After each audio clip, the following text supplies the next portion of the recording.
Sahabat pecinta film dimanapun kalian berada, apa kabar semuanya? Semoga baik-baik saja.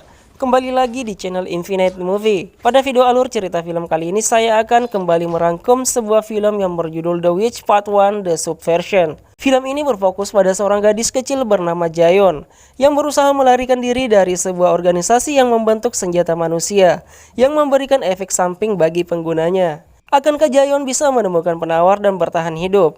Tanpa berlama-lama lagi, langsung saja kita ke alur ceritanya.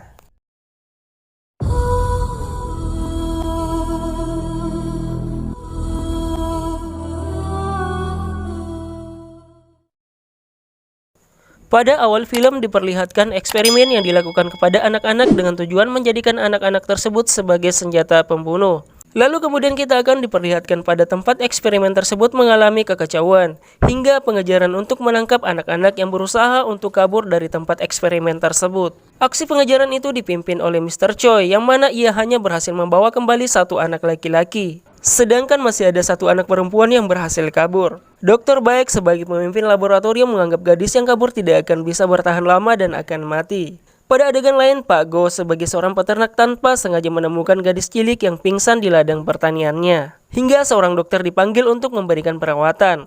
Menurut sang dokter, gadis cilik tersebut baik-baik saja, namun tidak akan bisa mendapatkan ingatannya kembali. 10 tahun kemudian gadis cilik tersebut telah tumbuh menjadi remaja dan ia bernama Jayon. Pak Go dan istrinya telah mengadopsi Jayon sebagai putrinya. Namun saat ini Nyonya Go sedang mengalami gejala awal demensia, yakni penyakit yang menyebabkan penurunan daya ingat dan cara berpikir. Alur cerita berlanjut, di mana terlihat Jayon sedang merasakan sakit kepala yang sangat menyiksanya, hingga ia mencari tahu apa yang sebenarnya terjadi dengannya. Scene berpindah di mana Jayon akan berangkat ke sekolah bersama sahabatnya yang bernama Myung Hae, dan ayah Myung Hae sendiri adalah seorang polisi. Di sana tanpa sengaja Myung Hae menemukan audisi yang mempunyai hadiah yang cukup besar.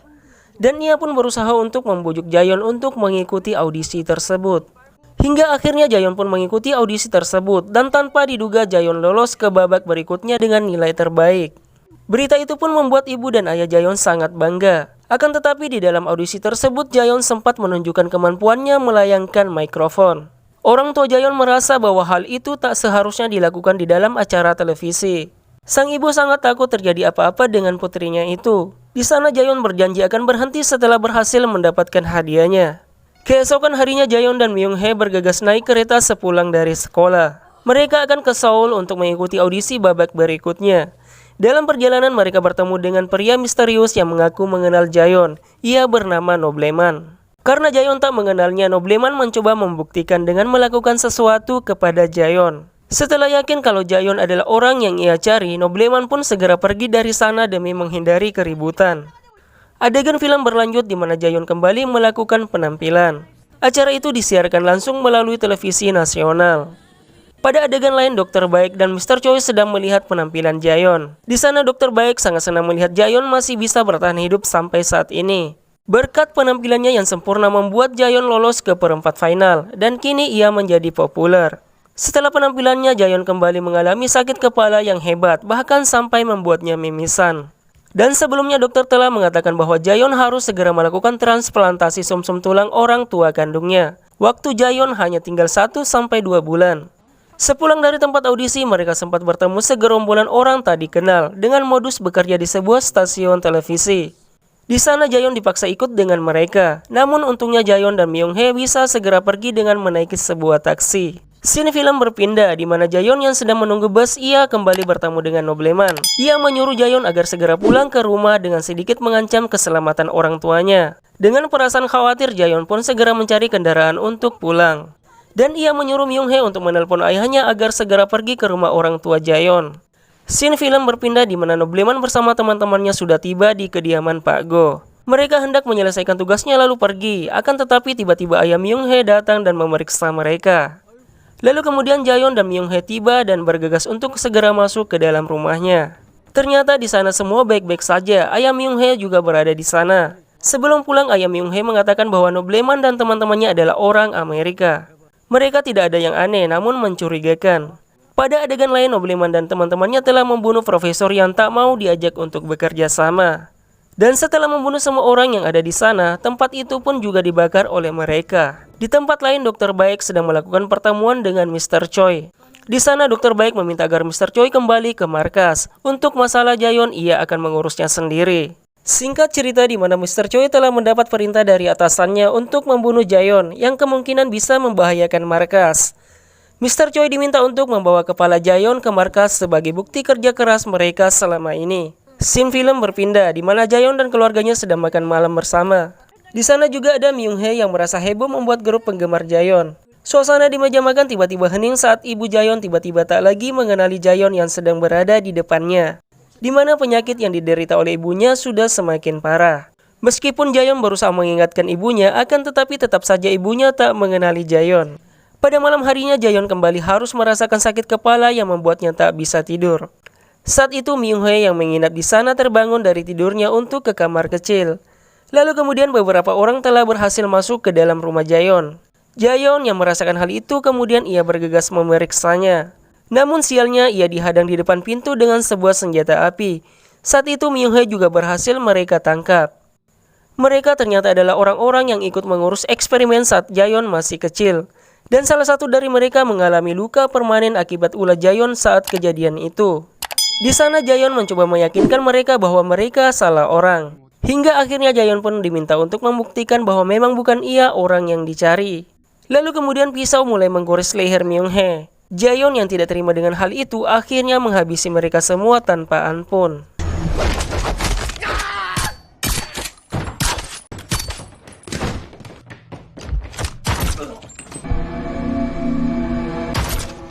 Tak lama kemudian Nobleman pun berada di sana. Ia kembali mengingatkan bahwa mereka berbeda dengan orang-orang biasa pada umumnya, di mana Jaehyun memiliki tingkat yang lebih tinggi daripada dirinya. Dan ternyata Nobleman merupakan salah satu anak-anak yang dulunya menjadi bahan eksperimen seperti Jaehyun. Untuk mengetahui identitas diri Jaehyun yang sebenarnya, Nobleman mengajak Jaehyun untuk ikut bersamanya. Hingga akhirnya Jaehyun pun pergi bersama mereka. Di tempat lain, Mr. Choi mengumpulkan semua pasukannya untuk membunuh Jaehyun. Alur cerita film berlanjut. Diperlihatkan saat ini Jaehyun diajak ke sebuah tempat eksperimen. Di sana Jaehyun dibawa ke dalam ruangan dan diikat di sebuah kursi. Di sisi lain, Dokter Baik sedang mengawasinya di balik sebuah dinding kaca satu arah. Selama ini Dokter Baik terus mencari keberadaan Jaehyun yang merupakan hasil ciptaan eksperimennya. Karena masih tak ingat apa-apa, Dokter Baik menyuntikkan cairan yang membuat Jaehyun mengingat masa lalunya. Saat itu sangat banyak anak-anak yang dijadikan sebuah percobaan, dan salah satunya adalah Jaehyun, yang mana mempunyai level berbeda dengan yang lain, yaitu hampir mencapai 100% dalam eksperimen tersebut. Lalu tiba-tiba kekacauan yang merenggut banyak korban terjadi, hingga akhirnya Jaehyun berhasil melarikan diri dari tempat itu. Dokter Baik adalah orang tua sekaligus pencipta Jaehyun, yang mana Jaehyun merupakan eksperimen terbaik saat itu, dibanding eksperimen sebelumnya yang tak mengenal akan fungsi otak. Dan hal itu menjadikan markas menjadi terancam, sehingga membubarkan eksperimen saat itu, mengingat kekuatan mereka yang luar biasa dan tak bisa dikontrol. Jaehyun menjadi hasil eksperimen yang terbaik di antara anak-anak yang lain. Akan tetapi Dokter Baik diperintahkan untuk menonaktifkannya karena terlalu berbahaya. Namun Dokter Baik tak bisa melakukan hal itu kepada karya terbaiknya. Jaehyun sendiri diciptakan dengan sifat yang kejam, dan seharusnya otaknya akan meledak, namun tanpa diduga ia bisa hidup dengan normal. Lalu pada akhirnya tampil di layar televisi dengan kemampuannya. Selama ini Jaehyun terus membatasi fungsi tubuhnya untuk mengontrol efek samping dari kekuatan yang ia miliki. Ia selalu mencari solusi permanen karena ia sendiri tahu bahwa ia tidak akan bisa bertahan lama. Dan solusi satu-satunya adalah transplantasi sumsum tulang belakang. Namun masalahnya ia sendiri tak tahu orang tua kandungnya. Lalu kemudian di sana Jaehyun mengalami efek samping yang bisa membunuhnya. Namun Dokter Baik memberikan penawaran efek samping padanya. Dengan begitu kekuatan Jaehyun bisa diaktifkan. Akan tetapi itu hanya bertahan sebulan. Setelah itu efek samping akan semakin cepat jika tidak diberi suntikan lagi. Dengan kata lain, Jaehyun membutuhkan suntikan setiap bulannya. Di sisi lain, Nobleman yang mengamati Jaehyun dari kamera tiba-tiba menyadari bahwa Jaehyun telah merencanakan pertemuan ini, dan mereka pun bergegas mendatangi Jaehyun. Dan benar saja plot pada film ini, ternyata selama ini Jaehyun menyadari bahwa Dokter Baik pasti mempunyai apa yang ia butuhkan. Seketika Jaehyun mulai melakukan serangan, lalu membunuh pengawal yang ada di ruangan itu. Lalu kemudian Jayon berusaha menghancurkan dinding kaca yang merupakan pembatas ruangannya dengan Dokter Baik. Di sana Dokter Baik berusaha melumpuhkan Jayon dengan gas saraf. Namun tiba-tiba Jayon menghilang dari ruangan itu. Tak lama kemudian Jayon melumpuhkan semua pengawal Dokter Baik. Dan ternyata selama ini Jayon mengingat semua tentang siapa dirinya dan Dokter Baik. Sudah lama Jayon mencari Dokter Baik namun tak bisa ia temukan. Hingga akhirnya Jayon merubah rencananya agar bisa menemukan dirinya. Lalu kemudian Jayon menembak Dokter Baik dan meminta sebuah penawar. Pada adegan lain, Nobleman dan teman-temannya dikejutkan oleh kedatangan Mr. Choi bersama pasukannya. Dengan kekuatan yang dimiliki, sangat mudah mereka mengalahkan pasukan Mr. Choi. Lalu kemudian Nobleman dan si wanita berambut panjang pergi begitu saja dari sana. Sedangkan pasukan Mr. Choi harus melawan dua teman Nobleman. Di sana Mr. Choi sempat membunuh satu di antara keduanya. Lalu kemudian Mr. Choi menyuruh pasukannya untuk menembak kepalanya dan bergegas menyusul Nobleman. Teman Nobleman yang masih tersisa juga harus mati terkena tembakan. Lalu tiba-tiba si gadis rambut panjang membantai mereka semua tanpa terkecuali.